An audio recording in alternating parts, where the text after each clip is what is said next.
बीच दावा है कि अगले 48 घंटे में ईरान की तरफ से एक बड़ा हमला इजराइल पर होने वाला है। हानिया के बाद हमास के दूसरे बड़े कमांडर के मर्डर की खबर ने जंग का खतरा और बढ़ा दिया है।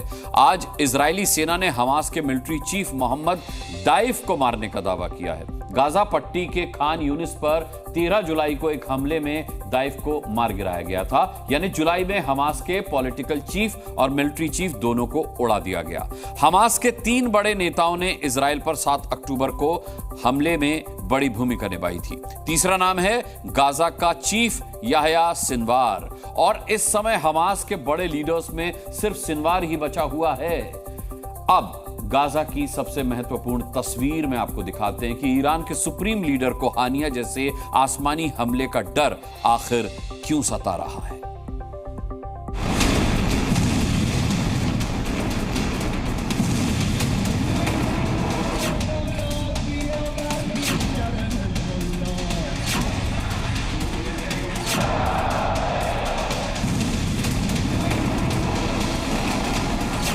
इस्माइल हानिया के जनाजे में खामेनेई बार बार आसमान देख रहे थे। चारों तरफ ईरान के कमांडो तैनात थे। सामने हानिया का ताबूत मौजूद था और बदले का ऐलान करने वाली आंखों में डर दिखाई दिया। ऐसा लगा मानो खामेनेई ऊपर आकाश में कुछ ढूंढने की कोशिश कर रहे थे। असल में इसी तेहरान में हानिया पर एक दिन पहले आसमानी हमला हुआ, पर खामेनेई के डर की वजह एक नहीं बल्कि 2 है, और दोनों का कनेक्शन इजराइल से है।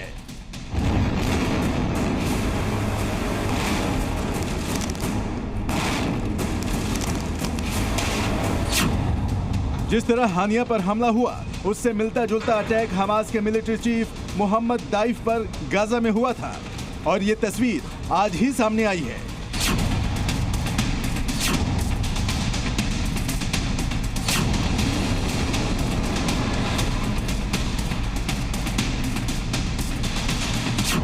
तेरह जुलाई को गाजा के अल मवासी कैंप पर इजरायली सेना ने एयर स्ट्राइक की थी। हमले में 90 लोगों की मौत हुई, और तब पहली बार दावा किया गया था कि मरने वालों में हमास का मिलिट्री चीफ मोहम्मद दाइफ भी शामिल था। हालांकि हमास ने इस दावे को खारिज कर दिया था। मोहम्मद दाइफ ही इजराइल पर 7 अक्टूबर के आतंकी हमले का मास्टरमाइंड था। इजराइल की सेना और खुफिया एजेंसी मोसाद ने दाइफ को मारने की 7 कोशिशें की थी, लेकिन हर बार उसकी किस्मत उसे बचा लेती थी। पर 8वें हमले में दाइफ बच नहीं पाया। खुद इजराइल की सेना ने दाइफ की मौत की जिम्मेदारी ली है। जैसे एक कमांडर मारा जाता है, दूसरा कमांडर उसकी जगह ले लेता है। हमास एक आइडियोलॉजी है, और एक आइडियोलॉजी को आप खत्म नहीं कर सकते। जितनी मर्जी कोशिश कर ले इजराइल, हमास को कभी नहीं खत्म कर सकता। इजराइल के डिफेंस मिनिस्टर गोव गैलेंट ने दाइफ के मरने की पुष्टि करते हुए एक फोटो शेयर की, जिसमें वो दाइफ की तस्वीर को काले मार्कर से क्रॉस करते दिख रहे हैं। इस तस्वीर का कुछ हिस्सा ब्लर कर दिया गया है। हो सकता है इसमें उन बचे हुए आतंकियों का नाम लिखा हो जो इजराइल के टारगेट पर हैं। दाइफ 22 सालों से इजराइल की मोस्ट वांटेड लिस्ट में था। दावा है कि दाइफ एकमात्र कमांडर था जो इतने वक्त तक जिंदा रह पाया। इस खबर के साथ ही इजरायली पीएम बेंजामिन नेतन्याहू ने आने वाले खतरे की आशंका जता दी है। किसी भी वक्त इजराइल को टारगेट करके ईरान की मिसाइलें और ड्रोन का हमला शुरू हो सकता है। इसलिए अमेरिका ने अपने 12 युद्धपोत और 4000 से ज्यादा सैनिक तैनात किए हैं। इनमें से कुछ ईरान के करीब हैं, तो बाकी इजराइल के आसपास समंदर में मौजूद है।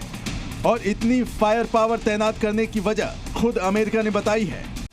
हानिया की हत्या के बाद मिडिल ईस्ट में टेंशन हाई है। सूत्रों के मुताबिक ईरान खुद और अपने प्रॉक्सी संगठन हमास, हूती और हिजबुल्लाह की मदद से इजराइल पर बड़ा मिसाइल हमला कर सकता है। इजराइल के ऊपर ईरान का बड़ा हमला होने जा रहा है।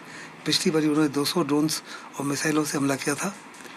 इस बारी शायद उससे भी ज़बरदस्त हमला हो सकता है, लेकिन पिछली बारी उसने हमले के बारे में जिक्र कर दिया था इनडायरेक्टली इजराइल को भी और इजराइल के सपोर्टर्स को भी, जिससे बहुत बड़े पैमाने पर उनके ड्रोन्स और मिसाइल्स को मार गिराया गया था। इस बार ऐसा कुछ नहीं होगा। अब मिडिल ईस्ट में अमेरिकी ठिकानों और सैनिकों पर भी हमला होने की आशंका है। ईरान की सेना खुद ये हमला करने के बजाय आतंकियों की मदद ले सकती है, पर ऐसे हालात में जंग का दायरा बढ़ सकता है और वर्ल्ड वॉर भी शुरू हो सकती है। ब्यूरो रिपोर्ट, जी मीडिया। जी न्यूज़।